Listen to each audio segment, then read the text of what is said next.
Welcome back to Impractical Privacy. I'm your host, Sudo. Thanks for listening. If you're new here, each week we cut through the tech jargon to deliver the real privacy news and tools you need to fight back against the surveillance creep we found ourselves in.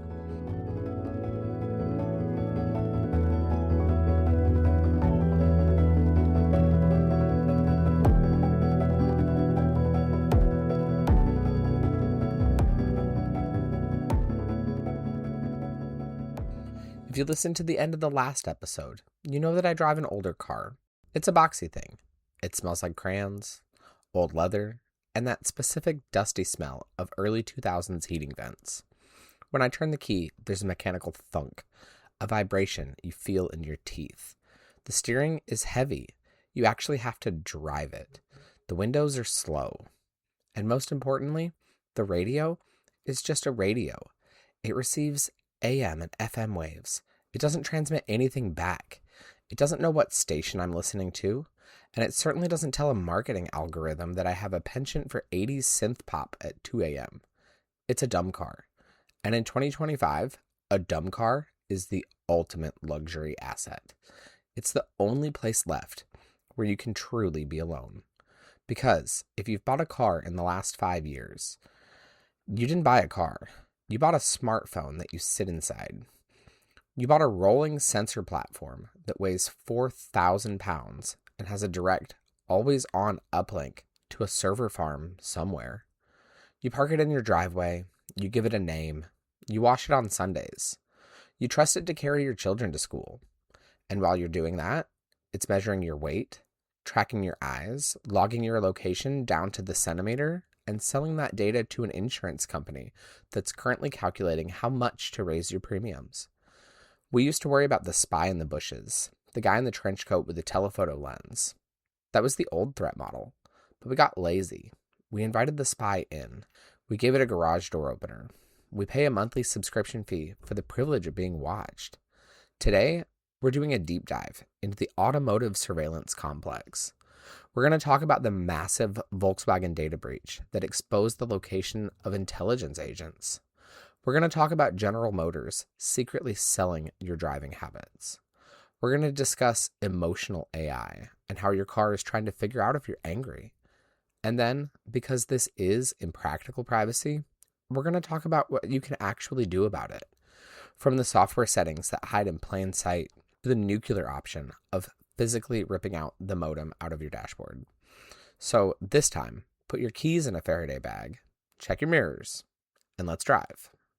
Let's start with the scale of the problem, because I think when I say your car collects your data, most people think, oh yeah, it knows my mileage, my oil life, maybe my radio presets. That is adorable. That is 1999 thinking. That is thinking of a car as a machine with a computer attached. Modern vehicles are defined by the industry as software-defined vehicles, or SDVs. They aren't mechanical beasts anymore. They are hardware peripherals for software services. They run on millions of lines of code. They have more processing power than the laptop you use for work, and they have more sensors than a fighter jet from the Cold War era. According to a recent analysis of connected vehicle data, the average modern car collects approximately 25 gig of data per hour. Let that sink in. 25 gigabytes. In a 1-hour commute, your car generates half the data that your cell phone plan allows for an entire month. Where's all that data coming from? It's coming from over 100 distinct data points that are constantly polling the state of the machine and the humans inside of it. They categorize this harvest into 3 main buckets: telematics, in-cab monitoring, and connected device data. Telematics is the stuff you'd expect: speed, braking hardness, cornering g-force. But it's also the stuff you didn't expect: suspension compression, which can tell the car and the manufacturer how heavy the load is. It knows if you're driving alone or if you have passengers. It knows if you're driving on a smooth highway or a dirt road. It records how often you adjust your seat. It records whether you use your turn signal. It records the interval of your windshield wipers, which, aggregated across millions of cars, gives the manufacturer hyper-local weather data that they can sell to hedge funds trading weather futures. Then you have in-cab monitoring. This is the new frontier. New cars have cameras pointed at the driver. Ostensibly, this is for drowsiness detection. If your eyes close, or if you look at your phone, the car beeps at you. Safety, right?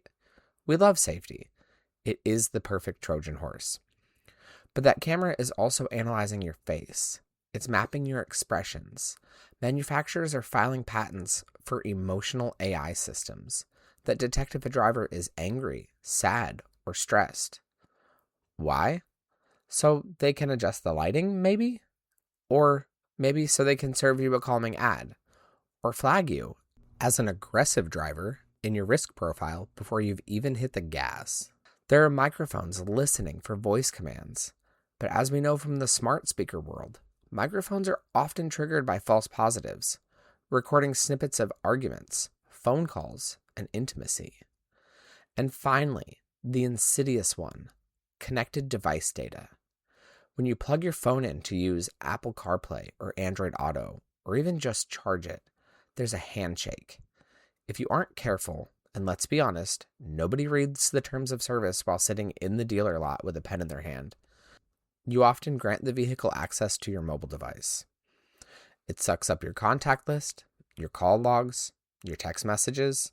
It stores them on the vehicle's hard drive. Forensic experts love this. They don't even need to crack your phone anymore. They just pull the infotainment module from your car, and they have a perfect backup of your digital life. I want you to visualize this. You're driving to a sensitive meeting, maybe a lawyer, maybe a doctor, maybe a protest. Your phone is in your pocket, likely in a Faraday bag if you listen to the show. But your car is logging the GPS coordinates, the arrival time, the weight of the passenger seat, the conversation you had on Bluetooth on the way there, and the fact that your heart rate, measured by sensors in the steering wheel or an infrared camera, was elevated. And unlike your phone, which you can turn off, you can't turn off the car while you're driving it. The surveillance is the price of transportation. Now, I know what the skeptics are saying. I can hear you through the internet. Sudo, you're being paranoid. Just because they collect the data doesn't mean they lose it. It's encrypted. It's safe. These are billion-dollar companies. To you, I present the Volkswagen Breach of late 2024. This is the smoking gun. This is the event that should have ended the connected car experiment. But it barely made the nightly news because we're so desensitized to data leaks. The Chaos Computer Club, CCC. If you don't know them, don't worry, I got you. The CCC are the OGs of European computer hacking. Founded in 1981, currently with over 7,700 members. Absolute legends. Anyway, the Chaos Computer Club revealed that Volkswagen had lost control of 9.5 terabytes of telemetry data. This wasn't a sophisticated hack. This wasn't a Mission Impossible team dropping from the ceiling and bypassing laser grids. It was incompetence. Volkswagen left the cloud directories password unprotected. They failed to encrypt the data. They left the digital front door wide open on the public internet. So what was in those 9.5 terabytes?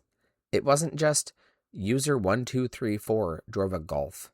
It was names, email addresses, phone numbers, and crucially, GPS coordinates for 800,000 cars. But here's the kicker. It wasn't just general location data. It wasn't users in Berlin. The precision of the GPS data was 10 centimeters. 10 centimeters. For those in the US, that's 4 inches. That's the difference between parking in your driveway and parking in your neighbor's driveway. That's the difference between parking in front of the Planned Parenthood and parking in front of the coffee shop next door. That's the difference between parking at the main entrance of a hotel and the discrete side entrance. That is so accurate. 4 inches is the difference between pulling all the way into your garage or stopping halfway up your driveway.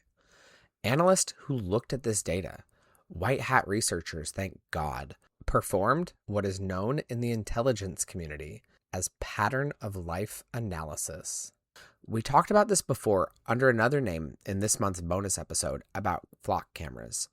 In that episode, we touched on the mosaic theory phrase. Anyway, they didn't need to hack the cars. They just looked at the dots. If a dot spends every night at address A, that's home. If it spends every day at address B, that's work. If it drives from address A to address B every morning at 8 a.m., that's the commute. If it deviates every Thursday at 6 p.m. to a specific unmarked building, that's a habit. Using this simple logic, they identified specific individuals. They found government officials. They found intelligence service employees. Pause on that. You have a spy or a diplomat or a special forces operator. They are trained in counter surveillance. They check their mirrors. They use burner phones. They already knew what a Faraday bag was. They sweep their home for bugs. But they drive a Volkswagen.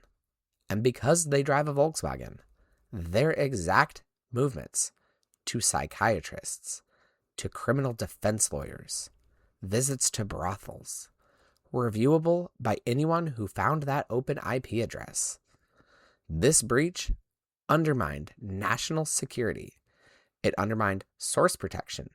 If a journalist met a whistleblower in a parking garage and they both drove modern Volkswagens, that meeting is burned. The anonymity of physical space was erased by a cloud configuration error. And Volkswagen's response? The standard corporate apology. We take your privacy seriously. No, you don't. If you took it seriously, you wouldn't be uploading centimeter-perfect location data to an unencrypted Azure bucket. You would process that data locally on the car's chip and then discard it. But you don't, because that data is valuable. But the Volkswagen breach was an accident. Let's talk about what happens when the system works exactly as intended. Let's talk about the business model. Enter General Motors. For years, GM, with Chevy, Buick, and Cadillac, pushed a feature called OnStar Smart Driver. You've maybe seen the emails. Join Smart Driver. Get badges. See how efficient you are. Improve your safety score. Compete with your neighbors. It was gamified. It looked like a Fitbit for your car. You drive smooth, you get a gold star. It preyed on that little dopamine loop we all have. What GM did not explicitly scream from the rooftops was the back end of this program. They were funneling this data, hard braking events, rapid acceleration, speeding, and late night driving, directly to data brokers like LexisNexis. And who buys data from LexisNexis? We talked about this in episode 2. The insurance industry buys data from LexisNexis. We saw reports of drivers, people with clean records, no tickets, no accidents, suddenly seeing their insurance premiums double. They had no idea why. They called their agent, and the agent said, "We have a report that tells us you're a high-risk driver." Why? Because you brake hard too often. Now, let's look at hard braking. To an algorithm, hard braking is a negative G-force event. But to a human, hard braking means a kid ran in the street and you stopped. Hard braking means a deer jumped out. Hard braking can prevent accidents. But the algorithm doesn't see the deer. It doesn't see the kid. It just sees the G-forces. It sees risk. Or my favorite metric, late night driving. The algorithm flags driving between 11 p.m. and 4 a.m. as risky. So let's say you're a nurse. You work the night shift. You're driving home at 3 a.m. The roads are empty. You are driving perfectly safe. But because of the time on the clock, your car snitches on you. The algorithm marks you as a deviant, and your rate goes up. You're being penalized for working a night shift. You're being taxed for your lifestyle. The Federal Trade Commission, or FTC, finally stepped in. They penalized GM.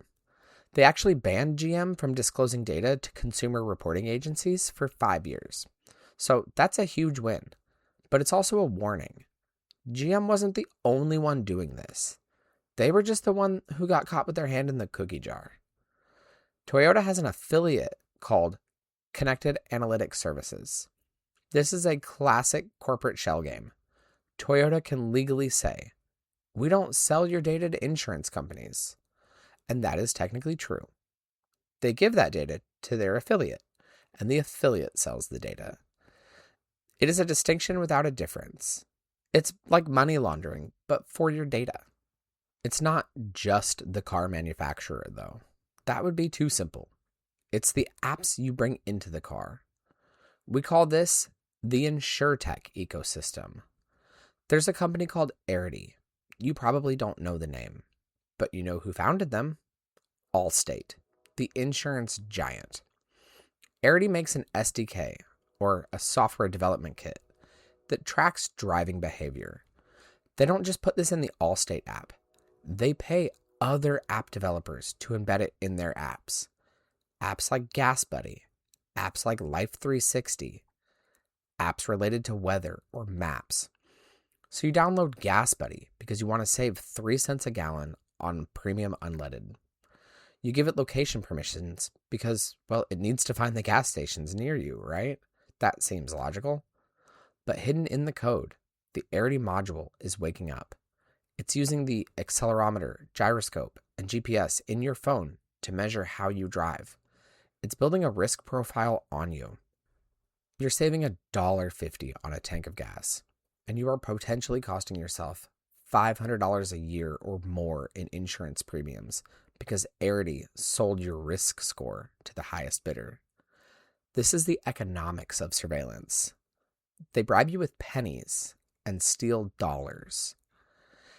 And the inferences they draw from this location data go way beyond driving. A study by Mozilla, God bless Mozilla, found that car companies reserve the right to collect and infer incredibly sensitive categories. We're talking race. We're talking immigration status, sexual orientation, genetic information.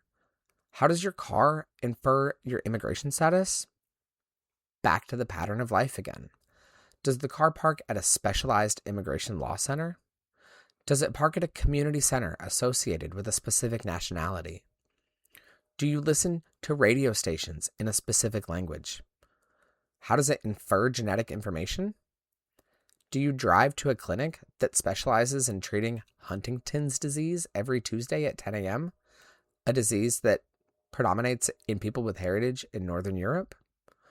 Once they have that inference, they can create a profile, and that profile is sold to lenders. Imagine applying for a loan. You have a good credit score, you have a good job, but you get denied or you get a higher interest rate. Why? Because the vehicle risk score says you frequently travel to high crime neighborhoods, or because it infers that you have a chronic illness that might affect your ability to repay. This is called digital redlining. It is absolutely illegal for a human to do, but if an algorithm does it based on aggregated risk factors, it's just, quote, business intelligence. It launders discrimination through math. Okay, take a breath. I know. It makes you want to move to a cabin in the woods and ride a horse. But we live in the real world. We have jobs. We have commutes. So what do? How do we practice impractical privacy in a world where the spy is welded to the chassis? Level 1 is the software opt-out. You can try to opt out. In the US, depending upon your state, you might have a right to delete or a do not sell my data option. Go to your car manufacturer's website, look for the privacy footer. It will be tiny at the bottom. Click it. You will find a maze. They will ask for your VIN. They will ask you to upload a photo of your driver's license to, quote, verify your identity. Ironic, right? To protect your data, you must dox yourself. If you manage to navigate this, you might be able to stop the sale of your data for marketing. But read the fine print. They almost always reserve the right to collect data for product improvement, safety, and legal compliance. Those 3 words are the trap doors. Everything is product improvement. And sometimes, opting out breaks the car. BMW has stated that if a user opts out of all data sharing, The vehicle essentially goes into flight mode. No navigation, no traffic updates, no remote start, no SOS button. For me, those are all features. But for most people, that's a bricked car. They have successfully held the functionality of a new vehicle hostage to extract the data. Level 2 is data hygiene. If you can't stop the car from tracking, stop feeding it extra data. Never ever sync your contacts. When you pair your phone via Bluetooth, a pop-up will ask, allow contacts and call history? Say no. The Bluetooth audio will still work. You can still play Spotify. You just won't be able to dial the phone via the dashboard with your contacts. You'll have to use your phone, safely, while stopped, of course. Use a privacy-first navigation app. Don't use the car's built-in sat-nav. The data goes straight to the manufacturers. Use Apple Maps if you have an iPhone, which is better than Google for your privacy. Or, if you're hardcore, Magic Earth, OSM or Comaps, running on your Graphene OS phone.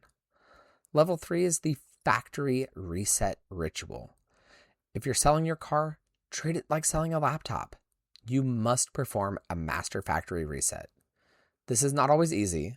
On some Fords, for example, it's buried 5 menus deep. On some Teslas, it apparently requires a specific sequence of button pushes in the car.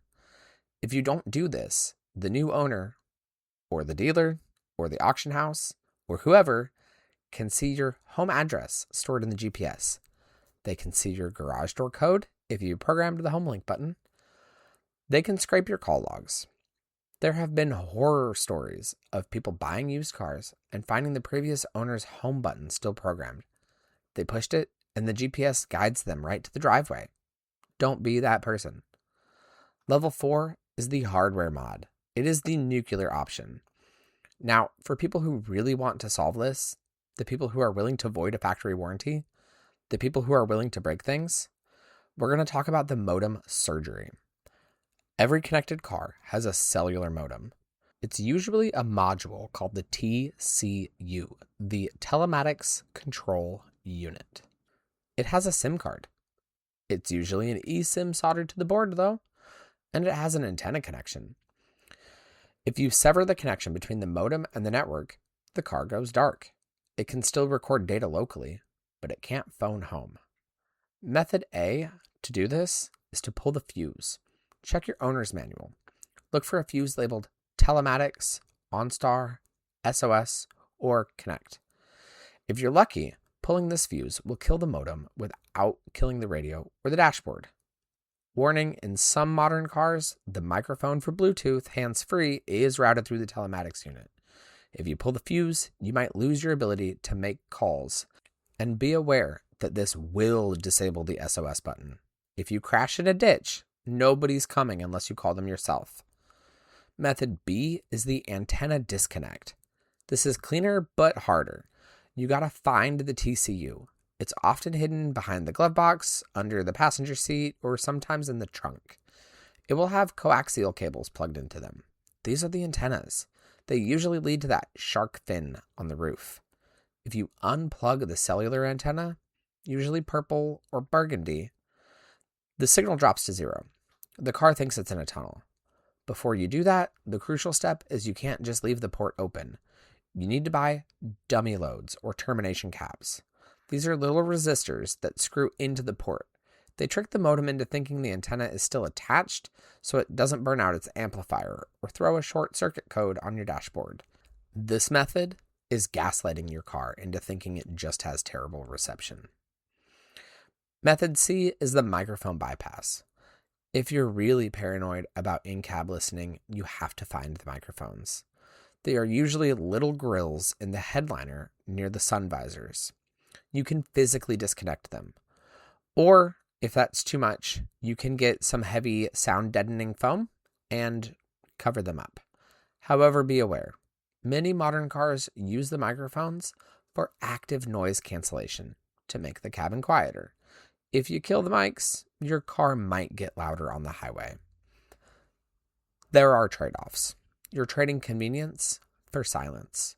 You're trading remote start from your watch for not being tracked by the insurance companies or, the NSA. To me, that's a fair trade. I want to close out with a thought about my kids again. I mentioned last week that I'm moving them to Graphene OS phones. That's a battle I can win. I can control the software in their pockets. But I can't build them a car. My oldest is going to start driving soon. And the market is flooded with these spy machines. It is getting harder and harder to find a low mileage, safe, reliable car that doesn't have a 4G modem.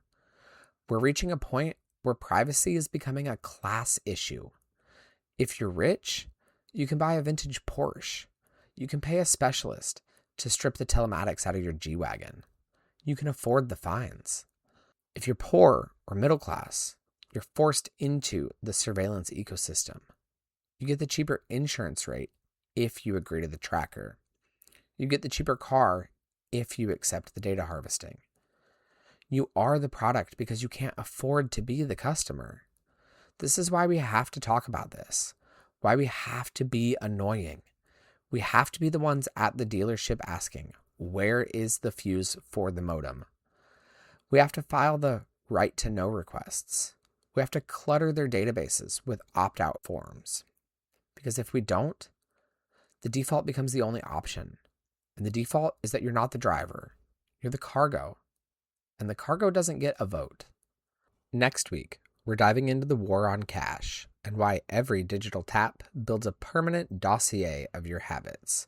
We'll explain why, in a surveillance state, dirty paper money is the cleanest way to spend. I'm Sudo. This is Impractical Privacy. Until next week, pull your fuses, check your mirrors, and stay impractical. One last thing before you go. I asked my smart speaker, hey, are you recording this conversation for the government? It didn't answer, but the new lamp I just bought suddenly turned red.